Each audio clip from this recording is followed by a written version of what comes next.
Hi, in this video I'll draw a floral motif on a postcard and talk with you about how my artistic journey started. My name is Polina Osho. I am an artist and a software pattern designer. If you like drawing videos and tutorials, you're welcome to subscribe to my channel.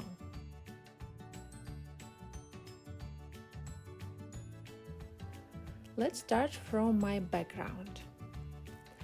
I have a degree in graphic design. I studied at the University of Industrial Technologies and Design in St. Petersburg. Yeah, it's in Russia. For many years, I was a part of a small design studio. We created logos, visual identity, and websites. A couple of times, I made patterns to be used as a background for packaging and websites.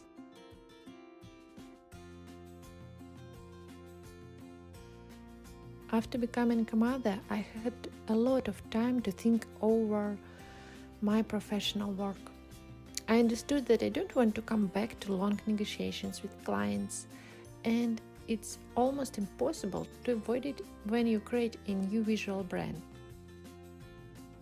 I understood that I simply want to draw, to make illustrations maybe, but I wasn't a good illustrator. I analyzed what I was good at. So I'm very focused, I enjoy drawing neatly, I can manage to make many details. I am good at color editing, vector and raster both work for me.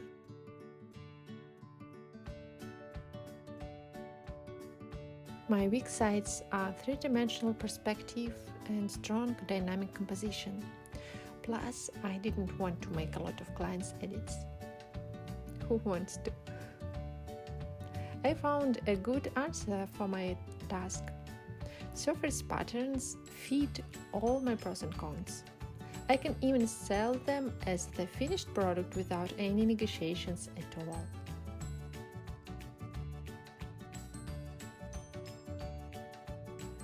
As soon as I had a couple of free hours a day, I started to search for my artistic style. I began to draw from the very beginning. I opened my sketchbook and experiment with art supplies, colors and forms. I wanted to find a style which I would be comfortable in, which would look nice. I spent several months exploring, and I found it when I tried acrylic water-based markers Posca. You can easily cover one layer of color with another, so everything matched. It was autumn of 2017. Since then, I've shared my illustrations on Instagram every day. It took me about an hour to draw a floral or abstract motif in my tiny sketchbook. Sometimes I did 2 or 3 illustrations a day, and this helped me in cases when I wasn't able to draw. These consistent publications gave me subscribers. Approximately after a year or a year and a half, my Instagram account began to grow. First clients found my account and purchased my patterns and commissioned me to draw a floral illustration in my style. It was amazing.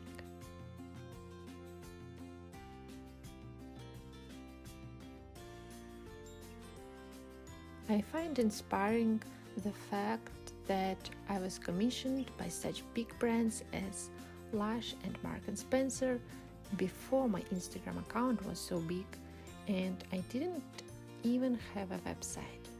They just found my artworks on social media and asked me to create illustrations in my style for them. They were not asking about my experience with other companies or for my working portfolio. They just sent me a brief and question if I want to do it. I suppose that it is a good example that you should not be afraid of having no experience in real projects. The goal is to create what you strongly want to make it well, and to share your artwork. If you hide your professional project in a drawer, your potential clients will not even have a chance to fall in love with your art. I know it can be frustrating to show your art to others. We are mostly afraid of it because of potential criticism. I have to tell you that criticism is always about the feeling of the person who says it. It's not about you. If somebody says that your art is ugly, that means that this person is feeling such an emotion. Something triggers them. But it doesn't mean that you're a bad artist. Not at all. The world is so big and people are so different. There are a lot of them who will love the same ugly artwork. Yes, this is even a bit funny about any kind of art. Somebody will love it, somebody will hate it. Please focus on the feedback from people who love your art and just ignore the others.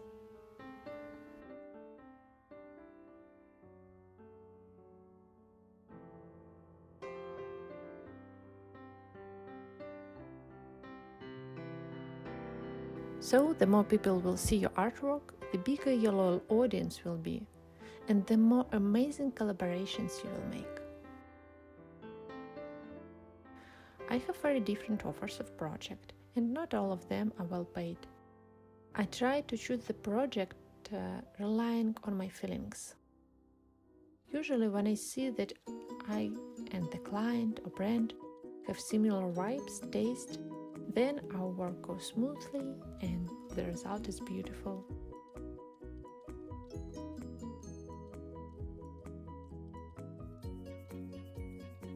Actually, I can say that I'm only somewhere at the beginning of my journey as a pattern designer. And I suppose that many artists have the same feeling.